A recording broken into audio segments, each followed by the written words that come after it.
Hi friends, welcome back to my channel. ఈరోజు topic వచ్చేసి December month current affairs. నేను December మంత్కి సంబంధించిన కరెంట్ అఫైర్స్ వచ్చేసి నేను ఇంతకుముందు వీడియోస్ చేశాను. సో ఈ వీడియోలో వచ్చి మరికొన్ని కరెంట్ అఫైర్స్ డిసెంబర్ మంత్కి సంబంధించిన వీడియోలో మనం తెలుసుకుందాము. సో వీడియో నచ్చితే ప్లీజ్ మీరు లైక్ చేయండి, అదేవిధంగా షేర్ కూడా చేయండి. So December month current affairs మనం చూద్దాం. ఎన్హెచ్ఆర్సీ చైర్పర్సన్గా జస్టిస్ వి రామసుబ్రమణియన్ నియమితులు అవ్వడం జరిగింది. ఎన్హెచ్ఆర్సీ చైర్పర్సన్గా జస్టిస్ ఎవరు వి రామసుబ్రమణియన్ అనేవారు నియమితులు అవ్వడం జరిగింది. సో ఇంతకుముందు ఎన్హెచ్ఆర్సీ చైర్పర్సన్గా ఎవరు ఉన్నారంటే అరుణ్ కుమార్ మిశ్రా అనే అతను ఎన్హెచ్ఆర్సీ చైర్పర్సన్గా ఉండేవారు అన్నమాట. జాతీయ మానవ హక్కుల సంఘం national human rights commission chairperson ఇంతకుముందు వచ్చేసి అరుణ్ కుమార్ మిశ్రా, అతని యొక్క పదవీ కాలం ముగియడంతో ఈయన కొత్త వ్యక్తిని నియమించడం జరిగింది. ఎవరు? జస్టిస్ వి రామసుబ్రమణియన్. ఈయన అరుణ్ కుమార్ మిశ్రా యొక్క పదవీ కాలము ఈ ఇయర్ జూన్ 1న ముగిసింది. 2024 సంవత్సరంలో జూన్ 1న ముగిసింది. తర్వాత అప్పుడు దానికి ఎవరు యాక్టివ్ చైర్పర్సన్గా ఉన్నారంటే ఎన్హెచ్ఆర్సీ యొక్క సభ్యురాలైనటువంటి విజయభారతి అనే ఆమె చైర్పర్సన్గా ఉండడం జరిగింది. తర్వాత ఈయనను ఎన్నుకోవడం జరిగింది. అంటే సభ్యురాలే చైర్మన్గా యాక్టివ్గా ఉండేదన్నమాట దానికి సంబంధించి, ఈ కమిషన్కి సంబంధించి. సో ఇప్పుడు నూతన చైర్పర్సన్గా ఎవరు ఎన్నికయ్యారంటే జస్టిస్ వి రామసుబ్రమణ్యన్. ఎన్హెచ్ఆర్సీ చైర్పర్సన్గా 2024 సంవత్సరంలో ఎవరు నియమితులయ్యారంటే జస్టిస్ వి రామసుబ్రమణ్యన్ అని గుర్తుంచుకోండి. దీనికి వచ్చేసి సభ్యులు ఇద్దరు ఉన్నారు, Priyanka Kanungo, next doctor justice విద్యుత్ రంజన్. వీళ్ళు వచ్చేసి దీనికి సభ్యులు అన్నమాట. ఎన్హెచ్ఆర్సీ చైర్పర్సన్ అండ్ ఇద్దరు సభ్యులు, టోటల్గా 1+2 అంటే ఒక చైర్పర్సన్ ప్లస్ ఇద్దరు సభ్యులు అన్నమాట. National human rights commission chairperson. So మీరు దీన్ని వచ్చేసి మీరు పాలిటీకి రిలేట్ చేసుకొని చదివినారంటే టోటల్గా బేసిక్ పాయింట్స్ అనేది మనం చూసుకోవాలి. పాలిటీకి ఎప్పుడు ఆ కమిషన్ ఏర్పాటైంది, దానికి ఏదైనా యాక్ట్ ప్రకారం ఏర్పాటైందా, దాని యొక్క పదవీ కాలం ఏంటి, చైర్పర్సన్ యొక్క పదవీ కాలం ఎంత ఉంటుంది, ఎప్పటి వరకు పదవిలో ఉంటారు, ఏజ్ ఎంతవరకు అతను పదవిలో ఉంటారని మనం పాలిటీకి రిలేట్ చేసుకొని చదివితే అటు పాలిటీ కవర్ అవుతుంది, ఇటు మన కరెంట్ అఫైర్స్ టాపిక్ కూడా కనెక్ట్ అవుతుంది అనమాట. సో మీరు ఏ క్వశ్చన్ వచ్చినా అది పాలిటీ పరంగా కరెంట్ అఫైర్ అయితే అది పాలిటీలో మనం చెక్ చేసుకోవాలి. సో అట్లా చెక్ చేసుకున్నామంటే ఒక టాపిక్ వచ్చినప్పుడే చెక్ చేసుకుంటే మనకి ఎక్కువ గుర్తుకుంటుంది. మీరు నార్మల్గా చదివేదానికంటే ఇప్పుడు టాపిక్ వచ్చింది కాబట్టి మీరు ఈ టాపిక్ని ఒకసారి రివైజ్ చేయండి అనమాట. సో ఈజీగా గుర్తుకుంటుంది. సో ఇప్పుడు నేను చెప్పింది ఏంటంటే NHRC national human rights commission గురించి మీరు పాలిటీలో చెక్ చేసేయండి.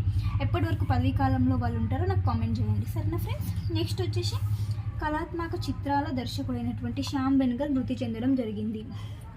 డిసెంబర్ 23వ తారీఖున ఈయన మరణించడం జరిగింది. ఈయన యొక్క స్వస్థలం వచ్చేసి, పుట్టిన స్థలం వచ్చేసి హైదరాబాద్ అన్నమాట. ఈయన ప్రముఖ సినిమాలు వచ్చేసి చూద్దాం. అంకుర్, మందన్ అనే సినిమాలు అండ్ నిశాంత్ అనేది ఒక సినిమా కూడా తీశాడు. ఇది ఏంటంటే ప్రత్యేకంగా తెలంగాణ పోరాటం గురించి తెలుపుతుందన్నమాట ఈ నిశాంత్ అనే సినిమా. నెక్స్ట్ వచ్చేసి ఇక్కడ మంథన్ అనే ఒక సినిమా ఉంది. దీని యొక్క నేపథ్యం ఏంటంటే వర్గీస్ కురియన్ అంటే శ్వేత విప్లవ పితామహుడు అయినటువంటి వర్గీస్ కురియన్ యొక్క జీవిత కథ ఆధారంగా ఈ సినిమాని నిర్వహించడం జరిగింది. సో దీనికి ఇంకో స్పెషాలిటీ ఉంది ఏంటంటే దేశంలో ప్రజా విరాళాలతో నిర్మితమైన తొలి సినిమా ఏదంటే మంథన్. అంటే ఈ సినిమా కోసం రైతులు అనేవారు 2 రూపాయలు అనేది ఇచ్చి విరాళాలు వేసుకొని ఈ సినిమాని నిర్మించడం జరిగిందంట. సో దేశంలో ప్రజా విరాళాలతో నిర్మితమైన తొలి సినిమా ఇది మంథన్. దీని వర్గీస్ కురియన్ యొక్క జీవిత కథ ఆధారంగా ఈ సినిమాని నిర్మించారనమాట. కళాత్మక చిత్ర దర్శకుడు శ్యామ్ బెనగల్ అనే వ్యక్తి మృతి చెందడం జరిగింది అని గుర్తుంచుకోండి. ఏ తేదీన మృతి చెందారు? డిసెంబర్ 23, 2024 సంవత్సరాన ఇదే ఇయర్లో డిసెంబర్ 23వ తారీఖున మరణించడం జరిగిందని గుర్తుంచుకోండి శ్యామ్ బెనగల్. నెక్స్ట్ వచ్చేసి మోదీకి కువైట్ దేశం యొక్క అత్యున్నత పురస్కారం అనేది లభించడం జరిగింది. సో మోదీకి చాలా దేశాలు అనేవి ఆల్మోస్ట్ ఇప్పటి వరకు ఒక 17 నుంచి 18 దేశాల యొక్క పురస్కారాలను మోదీ గారు అందుకున్నారు. సో మీరు అన్ని ఏ దేశాలు ఏ పురస్కారాలను ఇచ్చారనేది ఒక ఆర్డర్గా రాసుకున్నారంటే ఈజీ ఉంటుంది. సో మీరు ఇప్పుడు ఒకసారి చెక్ చేయండి ఎన్ని వరకు పురస్కారాలు అనేవి మోదీ గారికి వచ్చారు, ఏ దేశాలు ఇచ్చారనేది గుర్తు చేసుకోండి. కువైట్ అత్యున్నత పురస్కారం ఏంటంటే the order of Mubarak the great అనే ఆ దేశం యొక్క అత్యున్నత పురస్కారాన్ని మోదీ గారికి ఇవ్వడం జరిగింది. కువైట్ రాజు ఎవరంటే Sheikh Mishal Al Ahmad Al Jaber Al Sabah. Kuwait రాజు పేరంటే Sheikh Mishal Al Ahmad Al Jaber Al Sabah Kuwait రాజు యొక్క పేరు. సో ఏ దేశం ఇచ్చింది, ఆ పురస్కారం పేరేంటి, ఇది గుర్తుంచుకొని సరిపోతుంది. నెక్స్ట్ వచ్చేసి ఇంకొక current affair. Fastest checkmate solver 175గా ఎవరికి దక్కింది? ఫాస్టెస్ట్ చెక్మేట్ సాల్వర్ 175 ఎవరంటే నారా దేవాంశ్. ఈయన ఎవరు అంటే నారా లోకేష్ మరియు నారా బ్రాహ్మణి యొక్క కొడుకు అన్నమాట. అంటే నారా చంద్రబాబు నాయుడు యొక్క మనవడు అని గుర్తుంచుకోండి. నారా దేవాంష్కి ఫాస్టెస్ట్ చెక్మేట్ సాల్వర్ 175లో ఈయన విన్నర్ అన్నమాట. World Book of Records London ధృవీకరించింది. అంటే ప్రపంచంలో World Book of Records London దీన్ని ధృవీకరించింది. ఫాస్టెస్ట్ చెక్మేట్ సాల్వర్ 175 ఎవరంటే నారా దేవాంశ్ అని గుర్తుంచుకోండి. నెక్స్ట్ వచ్చేసి బ్లాక్బెర్రీ దీవి. ఇది ఎక్కడ ఉంది? బ్లాక్బెర్రీ దీవి అంటే తెలంగాణలో. ఏంటి తెలంగాణలో దీవి అంటున్నారంటే, సో ఉంది చెప్తా వినండి. ఇది ఎక్కడంటే ములుగు జిల్లా తాడ్వాయి మండలంలో ఉంది. 4 వైపులో ఉండే జలగలాంచ వాగు 4 వైపులా ఉండి దాని మధ్యలో ప్లేస్ భూమి అనేది ఉంది. ఇప్పుడు దీవి అంటే ఏంటి? 4 సైడ్స్ వాటర్ అనేది ఉంటుంది. 4 సైడ్ వాటర్స్తో కవర్ చేసి మధ్యలో భూభాగం ఉంటే దాన్ని ఏమంటారు? దీవి అని అంటారు. 3 సైడ్స్ వాటర్ ఉండి ఒక సైడ్ భూభాగం అనేది ఉంటే దాన్ని ద్వీపకల్పం అని అంటారు. సో 4 వైపులా ఉండే జలగవాంచ వాగు అంటే మొత్తం 4 సైడ్స్ వాటర్, మధ్యలో భూమి.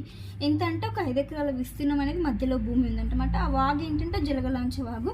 దీన్ని పర్యాటకంగా మన తెలంగాణ ప్రభుత్వం తీర్చిదిద్దుతుంది అనమాట. దాని పేరు ఏంటంటే బ్లాక్బెర్రీ దీవి. తెలంగాణ రాష్ట్రానికి సంబంధించింది అని గుర్తుంచుకోండి.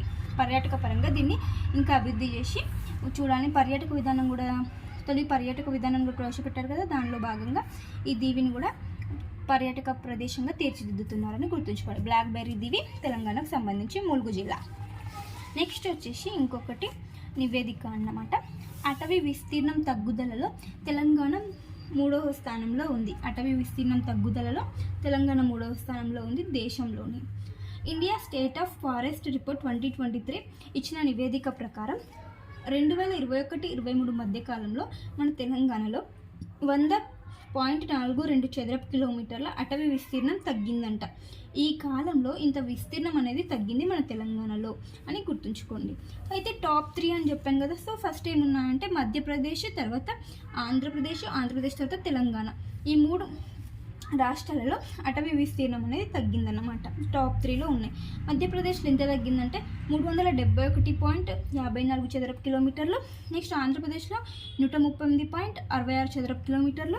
అండ్ తెలంగాణలో వచ్చేసి 100.42 చదరపు కిలోమీటర్ల విస్తీర్ణం అనేది తగ్గింది. గుర్తుంచుకోండి హెడ్లైన్ ఏంటి? అటవీ విస్తీర్ణం తగ్గుదలలో తెలంగాణ 3వ స్థానంలో ఉంది దేశంలోనే. నెక్స్ట్ వచ్చేసి కొబ్బరి పంట యొక్క కనీస మద్దతు ధరని పెంచింది కేంద్రం ఇటీవల. కొబ్బరి యొక్క కనీస మద్దతు ధరని పెంచింది. ఇది కూడా ఇంపార్టెంట్ టాపిక్. ఎకానమీ పరంగా కనీస మద్దతు ధరలు కూడా క్వశ్చన్స్లో అడుగుతారు. వరి యొక్క కనీస మద్దతు ధర ఎంత అని కోసం ఇటీవల పెంచారని, ఎంత పెంచారో అని అడుగుతారు. సో గుర్తుంచుకోండి కనీస మద్దతు ధర 2025 సంవత్సరానికి పెంచారు. సో టైప్ ఎట్లా ఉందో చూద్దాం. మిల్లింగ్ కొబ్బరి ధర వచ్చేసి క్వింటాకు 11,582 రూపాయలుగా ఉంది. ఇప్పుడు పెంచిన తర్వాత 11,582 రూపాయలు క్వింటాకు. నెక్స్ట్ బంతి కొబ్బరి ధర వచ్చేసి 12,100 క్వింటాకు పెంచడం జరిగింది. సో ఎంత పెంచారు అంటే, ఎంత పెరిగింది ధర అంటే, మిల్లింగ్ కొబ్బరి ధర వచ్చేసి 422 రూపాయలు పెంచిన తర్వాత ఈ ప్రైస్ అనేది వచ్చింది. నెక్స్ట్ బంతి కొబ్బరి ధర ఎంత పెంచారంటే 100 రూపాయలు పెంచడం జరిగిందని గుర్తుంచుకోండి. అంటే ముందు 12,000 ఉందని గుర్తుంచుకోండి. నెక్స్ట్ ఇటీవల కేంద్ర సాహిత్య అకాడమీ పురస్కారం ఎవరికి లభించింది?